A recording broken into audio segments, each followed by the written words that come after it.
इस वीडियो में बात महायुद्ध की, क्योंकि अरब देशों पर ड्रोन से ईरान ने प्रहार तो किए, लेकिन सबसे ज्यादा अगर मिसाइलें दागी गई हैं तो वो कतर पर। आखिर ऐसा क्यों किया है ईरान ने? नमस्कार, आप देख रहे हैं न्यूज 18 का डिजिटल प्लेटफॉर्म। मैं हूं आपके साथ श्रुति श्रीवास्तव।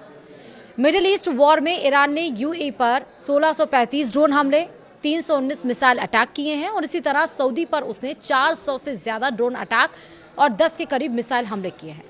इसी तरह कुवैत पर 450 ड्रोन अटैक और 120 के आसपास मिसाइल हमले किए गए। दूसरी तरफ कतर पर ईरान ने सबसे ज्यादा मिसाइलों से हमला किया है। ईरान ने कतर पर 200 के करीब मिसाइलें दागी हैं, वहीं उस पर सिर्फ 50 ड्रोन अटैक किए हैं। सवाल उठ रहा है कि कतर पर मिसाइल हमले ज्यादा क्यों किए गए? विस्तार से समझिए। कतर स्थित अल उदीद एयरबेस मिडिल ईस्ट में अमेरिका का सबसे बड़ा मिलिट्री बेस है। यहाँ 10,000 अमेरिकी सैनिक तैनात हैं। यहाँ अमेरिकी सेंट्रल कमांड यानी कि CENTCOM का फॉरवर्ड हेडक्वार्टर और वायुसेना सेंट्रल कमांड का हेडक्वार्टर है। पूरे मिडिल ईस्ट में अमेरिकी हवाई ऑपरेशन का केंद्र है। यही कारण है कि ईरान ने कतर पर मिसाइलों से ज्यादा हमले किए। दूसरा कारण रणनीतिक संदेश हो सकता है। मिसाइल हमले ज्यादा खतरनाक माने जाते हैं और इनका असर भी बड़ा होता है। कतर पर ज्यादा मिसाइलें दागकर ईरान ने यह दिखाने की कोशिश की है कि वह बड़े और अहम लक्ष्यों को निशाना बना सकता है। ड्रोन हमलों को एयर डिफेंस सिस्टम आसानी से रोक लेते हैं, जबकि मिसाइलों को रोकना मुश्किल होता है। इसलिए जहां ज्यादा प्रभाव डालना जरूरी था, वहां मिसाइलों का इस्तेमाल किया गया। ईरान ने हर देश के खिलाफ अलग अलग रणनीति अपनाई है। कतर पर ज्यादा मिसाइल हमले यह दिखाते हैं कि वह खास रणनीतिक और सैन्य महत्व वाले ठिकानों को सीधा और तेज असर के साथ निशाना बनाना चाहता है। यह एक सोची समझी सैन्य रणनीति है। जहां सबसे बड़ा खतरा यानी अमेरिकी कमांड सेंटर है, वहां सबसे घातक हथियार का इस्तेमाल करो।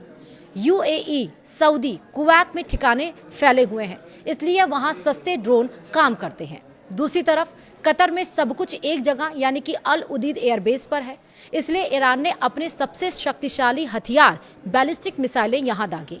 4 मार्च 2026 को कतर ने यहां की उसने ईरान के इस्लामिक रेवोल्यूशनरी गार्ड कोर से जुड़े होने के संदेह में 10 लोगों को गिरफ्तार भी किया। इनमें से 7 को जासूसी करने का काम सौंपा गया था, जबकि अन्य 3 को ड्रोन के इस्तेमाल के लिए ट्रेन किया गया था। और अब समझ में आया कि आखिरकार जब मुस्तफा खामनेई पहली बार टीवी के सामने आए, हालांकि वो टीवी पे नहीं दिखाई दिए, सिर्फ उनको ऑडियो आया और उन्होंने कहा कि हर बच्चों के मौत का बदला लिया जाएगा, जरूरत पड़ी तो अन्य सैन्य जो संगठन है वो तैयार हैं इस युद्ध के लिए और हम पीछे हटने वाले नहीं हैं। और उन्होंने कहा कि सभी खाड़ी देशों को कहा कि अमेरिकी बेस को हटाया जाए, वरना जहां जहां अमेरिकी बेस है वहां पर उसको नेस्तनाबूद किया जाएगा। और थोड़ी देर के बाद ही आपने देखा कि दुबई के अमेरिकी बेस को वहां टारगेट किया गया। तो यानी कि अमेरिकी बेस वहां पे था, इसलिए सबसे ज्यादा कतर को निशाना बनाया गया। सबसे ज्यादा मिसाइलें वहीं दागी गई। यानी कि जो सबसे ज्यादा पावरफुल कंट्री है, जो ये कह रहा था कल तक, डोनाल्ड ट्रंप ये कहते स्ट्रेट ऑफ होर्मुज पर जब उन्होंने नाटो देशों के साथ अन्य देशों के लिए जरूरी थी, जब उन्होंने सहायता मांगी और जब नाटो के साथ अन्य देशों ने भी उन्हें सहायता नहीं दी, हाथ आगे नहीं बढ़ाया, तो उन्होंने कहा कि दुनिया का सबसे पावरफुल कंट्री कौन है? वो अमेरिका। अमेरिका को किसी की जरूरत नहीं है। उस अमेरिका को आंख तरेर रहा है, उस अमेरिका के बेसिस को खाड़ी देशों से हटाना चाहता है। अगर नहीं हटाए किसी खाड़ी देशों ने तो उस पर सीधा हमला करा और इसी वजह से सबसे ज्यादा ईरान ने वहां पर हमला किया। वीडियो में इतना ही। नमस्कार।